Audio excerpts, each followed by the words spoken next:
ஆசிரியர்கள் அனைவருக்கும் வணக்கம். ஆசிரியர் பணி நியமனம் சம்பந்தமான ஒரு மிக மிக முக்கியமான செய்தி தற்போது வெளியே இருக்குது. என்னங்கிறது முழுசாக அந்த வீடியோவில் பார்த்துடலாம் வாங்க. தமிழகத்தில் ஆசிரியர் தகுதி தேர்வு டெட்டு தேர்ச்சி பெற்றும் 12 ஆண்டுகளாக பணி நியமனங்களுக்காக 66,000க்கும் மேற்பட்டோர் காத்திருக்கின்றனர். தற்போது நியமன தேர்வு எழுதிய நிலையில் அதன் முடிவுகளை வெளியிடுவதிலும் கல்வித்துறை இழுத்தடிப்பதாக சர்ச்சை எழுந்துள்ளது. அரசு உதவி பெறும் பள்ளிகளில் இடைநிலை பட்டதாரி ஆசிரியர்கள் பணி நியமனத்திற்கு டெட்டு கட்டாயமாக்கப்பட்டது. இதுவரை 6 முறை தேர்வு நடந்துள்ளது. இதன் மூலம் தற்போதைய நிலவரப்படி 68,756 பேர் தேர்ச்சி பெற்றுள்ளனர்.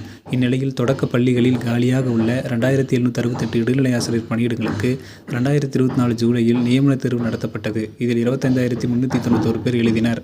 ஆனால் இதுவரை முடிவு வெளியாகவில்லை. இடைநிலை ஆசிரியர் பணியிடங்கள் 10,000க்கும் மேல் காலியாக உள்ள நிலையில் 2,768 பணியிடங்கள் மட்டுமே நிரப்பும் நடவடிக்கை எடுக்கப்படுகிறது. காலி இடங்களின் எண்ணிக்கையை அதிகரித்து அப்பணியிடங்களை நிரப்ப வேண்டும். நியமன தேர்வு எழுதியோரின் முடிவை விரைவில் வெளியிட வேண்டும் என கோரிக்கை வலுத்துள்ளது.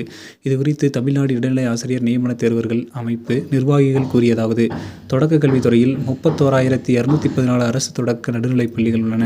35 லட்சத்திற்கும் மேற்பட்ட மாணவர்கள் பயில்கின்றனர். கொரோனா பரவலுக்கு பின் அரசு பள்ளிகளில் 5 லட்சம் மாணவர் சேர்க்கை அதிகரித்துள்ளன.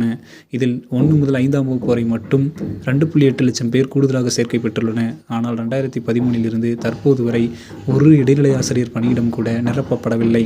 தற்போதைய நிலையில் 25,000 காலி பணியிடங்கள் இருக்க வாய்ப்புள்ளது. ஆனால் அரசு சார்பில் இடைநிலை ஆசிரியர்கள் காலி பணியிடங்களை வெளிப்படையாக அறிவிக்க மறுத்து வருகிறது. அதே நேரம் 66,000க்கும் மேற்பட்டோர் டெட்டு தேர்ச்சி பெற்று பணிக்கு காத்திருக்கும் நிலையில் இதுவரை 59,000 இடைநிலை, 7,000 பட்டதாரி ஆசிரியர் பணியிடங்கள் தொகுப்பூதியத்தில் நியமிக்கப்பட்டது ஏன்? எனவே 2,768 என்ற காலி பணியிடங்கள் எண்ணிக்கையை அதிகரித்து வெளியிட வேண்டும். மொத்த காலி பணியிடங்கள் விவரம் குறித்து வெள்ளை அறிக்கையும் 2024 நடந்த நியமன தேர்வு முடிவுகளையும் உடனே அறிவிக்க வேண்டும் அப்படின்னு சொல்லிட்டு கோரிக்கை விடுத்திருக்கின்றன. மேலும் டிஆர்பி மற்றும் பள்ளிக்கல்வித்துறை சார்ந்த உடனடி தகவல்களுக்கு நம்ம சேனலோடு இணைந்திருங்கள். நன்றி.